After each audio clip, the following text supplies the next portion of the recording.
So Adam, HelpBank has now exploded to over 270,000 people. I'm interested, what was the story that started the platform?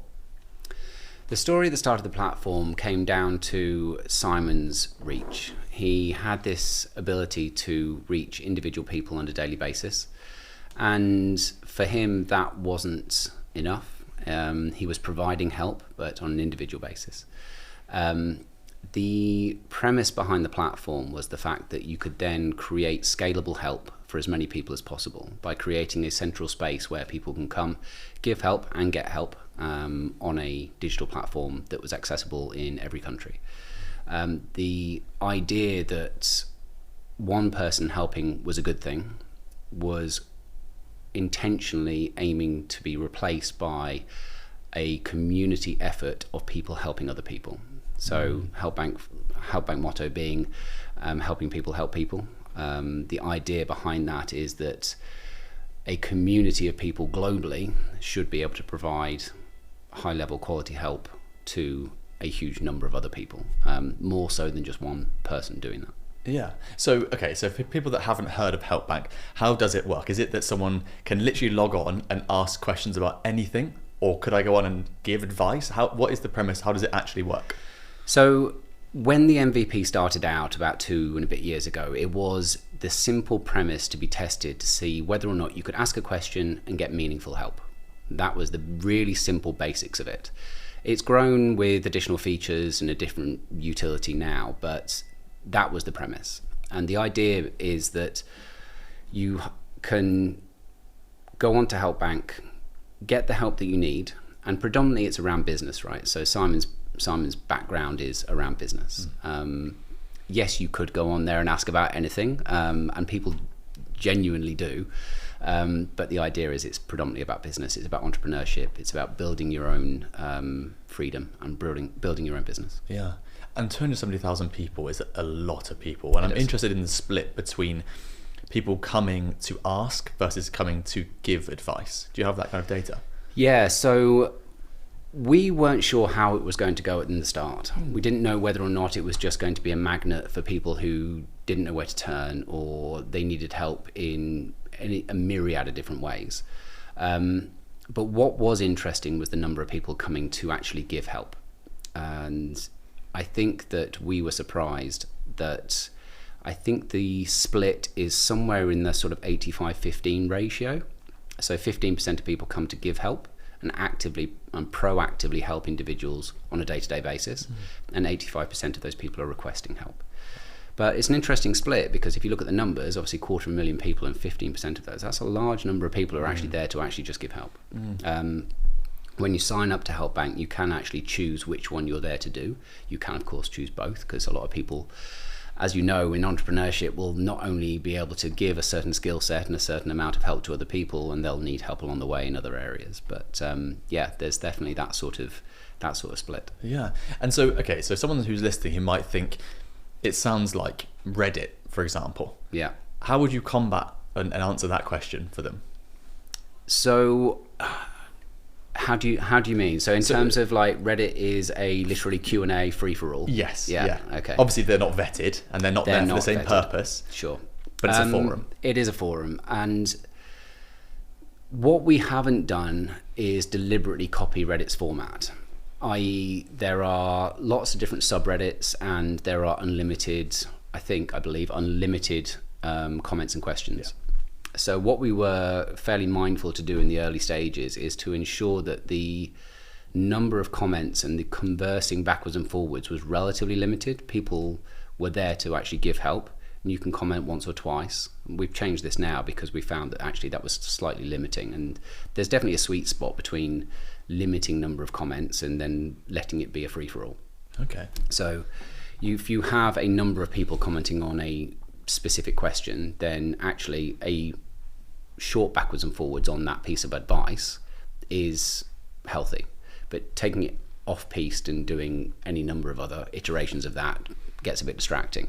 The premise that we wanted to try and enforce, or the behavior we wanted to try and enforce, was the fact that actually if you ask a specific question, then you get your advice, then ask another question, then you get a specific piece of advice, and that then maintains a continual interaction with the platform over time.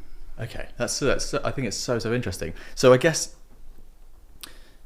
something that is very relevant to us in the podcast world, which I'll also put to you, and in the owned media world, that Simon must come up as well, is that you've got to be so careful with who you allow a platform to then say something outwardly. You can't just let someone come and say advice, because like we've seen in Direct CEO, you get in trouble where you get back-to-back guests saying opposite things. They've all got scientific evidence. It becomes a bit of a who do I follow, why? Yeah. So how does Help Bank, when your vision and your mission is to help people get to business advice and build their dreams, how do you vet the advice and who it's coming from to make sure they get the best advice they can? There's a couple of different factors to this. One is we were very, very mindful from the start not to vet advice as Help Bank. Okay. The idea is it's a community platform. And what we found was that the community would vet itself, i.e. upvotes and likes and interactive behavior on the platform would dictate whether help was helpful. We put in a leaderboard, a scoring platform at the very start. Therefore, there was an algorithm that sat behind it that would try and determine what help was helpful, because it was never up to us to determine what was helpful. The only person really that can determine whether or not any piece of advice is helpful is the person asking the question. So we wanted to ensure that that was as upregulated as possible. And what you find is that those people who give consistently, perceptually good advice by the people asking are the ones that eventually sort of rise to the top. It's almost self-selecting in that way. Which is absolutely perfect, really, isn't it? Which is exactly what you want to happen. It's the only scalable way to actually do it if you think about it going across 120 countries. And there also is an element of geographic jurisdiction, right? So if you are a Nigerian farmer, or you are a factory worker in Ohio, or you are a financial services industry in London, the help that you get needs to be relevant to the jurisdiction that you're in. Yeah. And the only way to do that Help Bank as a business could never dictate whether or not those comments were helpful. It had to be community driven. So it had to be then platform driven. Yeah. In that way. How many countries is it in, did you say? I've thought 120, but it's 120 I believe, countries. but maybe I probably ought to get the data on that. Okay, we'll call it over 100 plus countries. Okay, that's insane. So you're at 100 plus countries, over 250,000 users with a really cool split of 85-15 in terms of giving versus receiving.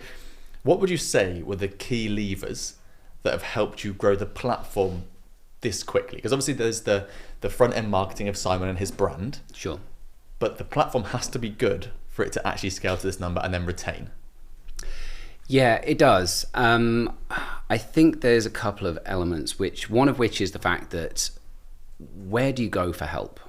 Where do you go for free help, which is a really key factor.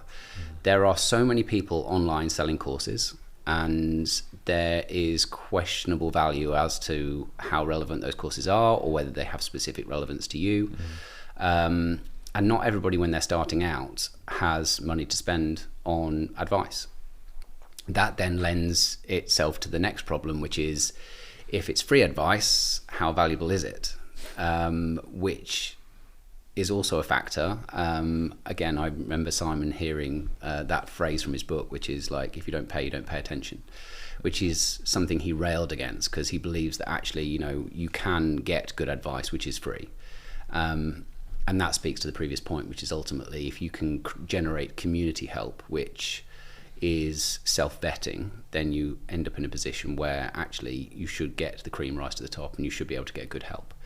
The platform has moved on from where it started, and the quality of help and the retention of those people coming back to the platform has increased.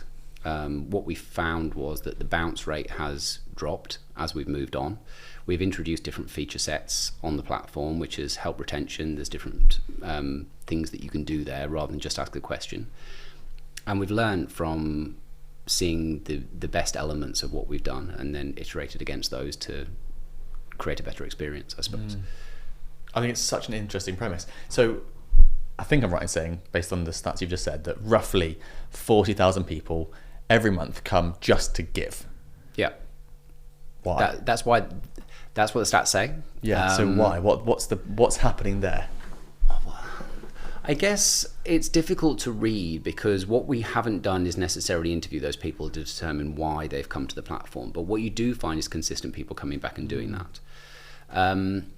I have spoken with a couple of people from those elements of community, and there was one guy I spoke to, as a guy called John in America, and he was a philanthropist. He was a third-generation industrialist in America. He's incredibly wealthy, and came to Help Bank to just help. Philanthropist at heart, but there's an element around giving some of your time without really an expectation of helping somebody. So why would you give someone money in the street? Well, giving someone a little bit of advice has a little bit of psychological effect on you. If you believe that you've done something with your time that's valuable, with no real expectation, but you see that that person values the thing that you've done, and you can do that consistently, then it creates this sort of effect in you where you're just like, actually, I did something good today. Yeah. And that actually helped. And it doesn't really, we limited the friction that it takes to actually go out and help people. So if you can go onto a platform and actually just help and do it for a short amount of time, it makes you feel good.